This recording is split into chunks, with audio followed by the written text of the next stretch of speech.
নমস্কার বন্ধুরা, আশা করি আপনারা সবাই ভালো আছেন। প্রিয়াস কুকিং ব্লগে আপনাদের সবাইকে স্বাগত। আজকে আমি আপনাদের সঙ্গে একটি সুস্বাদু পটলের রেসিপি শেয়ার করব। একঘেয়ে পটল খেতে কিন্তু সবারই ভালো লাগে না। যদি একবার এইভাবে বানানো যায় তাহলে আর কোনো কথাই হবে না। তো চলুন বন্ধুরা, আজকের রেসিপিটা বানিয়ে নেওয়া যাক। পটলের রেসিপিটি বানানোর জন্য এখানে 500 গ্রাম মতো পটল নিয়ে নিয়েছি। আর পটলের খোসাগুলো ঠিক এইভাবে ছাড়িয়ে নিয়ে কেটে নিতে হবে মাঝ বরাবর, তাহলে পটলের পুরটা ভরতে সুবিধা হবে। আপনারা চাইলে গোটা পটল দিয়েও এইভাবেই করে নিতে পারেন। একঘেয়ে পটল ভাজা কিন্তু সবারই খেতে ভালো লাগে না।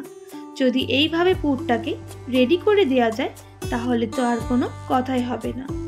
তার জন্য পটলের ভেতরে যে বীজগুলো ছিল সেগুলোকে এইভাবে বের করে নিতে হবে। বীজগুলো কিন্তু ফেলবো না, একটা পাত্রের মধ্যে নিয়ে নেব আর এইভাবে সব বীজগুলোই বের করে নেব।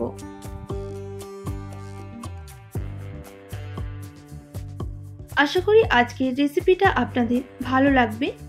সম্পূর্ণ ভিডিওটি দেখার জন্য আপনাদের কাছে অনুরোধ রইল। আর যদি ভালো লেগে থাকে অবশ্যই একটি like, comment, share and subscribe করে দেবার অনুরোধ রইল। তো এইভাবেই সব পটলের বীজগুলো বের করে নেওয়া হয়ে গেছে। এবার আমি পুরটাকে রেডি করে নেব। পুরটা বানানোর জন্য পটলের যে বীজগুলো বের করে রেখেছিলাম সেগুলো এইভাবে হাত দিয়ে মাখিয়ে নিতে হবে। আর মাখানো হয়ে গেলে এখানে দুটো মিডিয়াম সাইজে সেদ্ধ করে রাখা আলু অ্যাড করে দেব। আপনারা আপনাদের পুরটা প্রয়োজন মতো বাড়িয়ে বা কমিয়ে নিতে পারেন। এবার দিয়ে দেব স্বাদ মতো নুন, সামান্য পরিমাণ হলুদের গুঁড়ো, আর দিয়ে দেব দুটো মিডিয়াম সাইজের পেঁয়াজ কুচিয়ে রাখা আর 4টে কাঁচা লঙ্কা। আপনারা ঝালটা অবশ্যই কম বেশি করে নিয়ে নেবেন।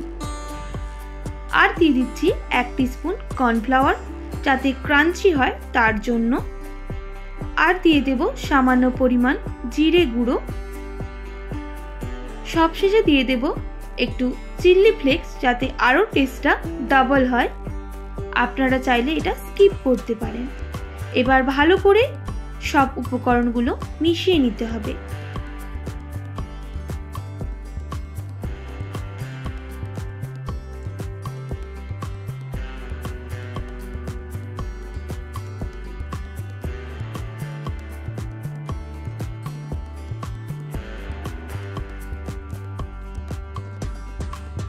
এখানে অল্প জল অ্যাড করছি, তাহলে পুরটা একটু এইভাবে হয়ে যাবে। এবার পটলের মধ্যে পুরটা ভরে দেব। তার জন্য পটলগুলো নিয়ে নিয়েছি আর এইভাবে চামচ দিয়ে পুরটাকে ভরে নিতে হবে।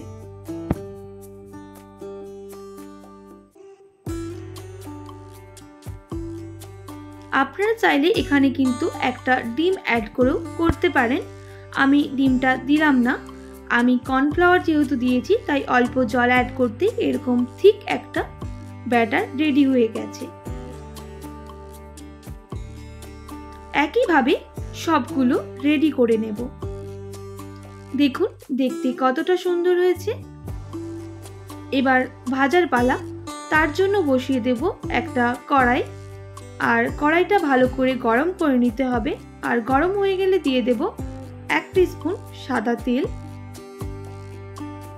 তেলটা ভালো করে গরম হয়ে গেলে এইভাবে পটলগুলো দিয়ে দিতে হবে।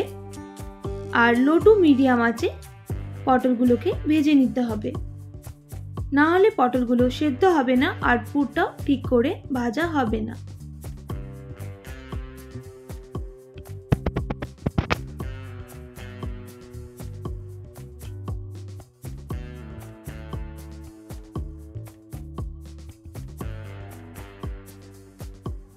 একদিকটা ভাজা হয়ে গেলে এবার একটা দিকটা উল্টে দিতে হবে অন্য দিকটা ভালো করে ভাজার জন্য।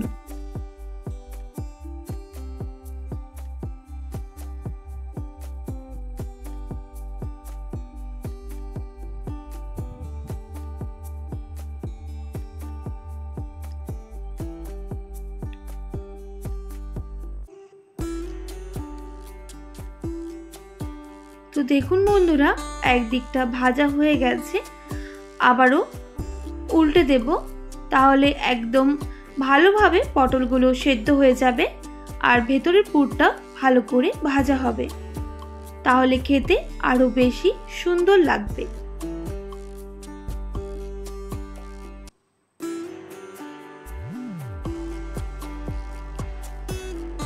তো ভাজা হয়ে গেছে, এবার নামিয়ে নেব।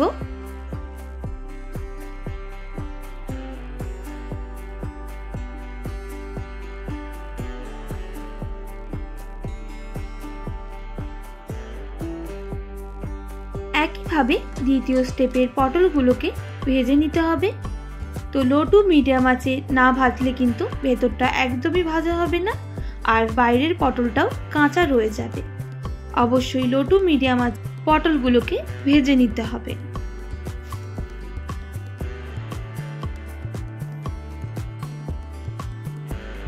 তো সব পটলগুলো ভাজা হয়ে গেছে।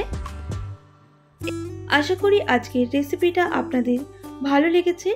ভালো লেগে থাকলে অবশ্যই একটি like, comment, share and subscribe করে আমার পাশে থাকার অনুরোধ রইল। আর একবার হলেও বাড়িতে এইভাবে ট্রাই করবেন, আর কেমন লাগলো কমেন্ট বক্সে অবশ্যই জানাতে ভুলবেন না। আজকের মতো এতটাই, আবারও নতুন কোনো রেসিপির সঙ্গে দেখা হচ্ছে। আপনারা ভালো থাকবেন, সুস্থ থাকবেন, আর এতক্ষণ আমার সঙ্গে আমার ভিডিওটি দেখার জন্য অনেক অনেক ধন্যবাদ আপনাদের সবাইকে।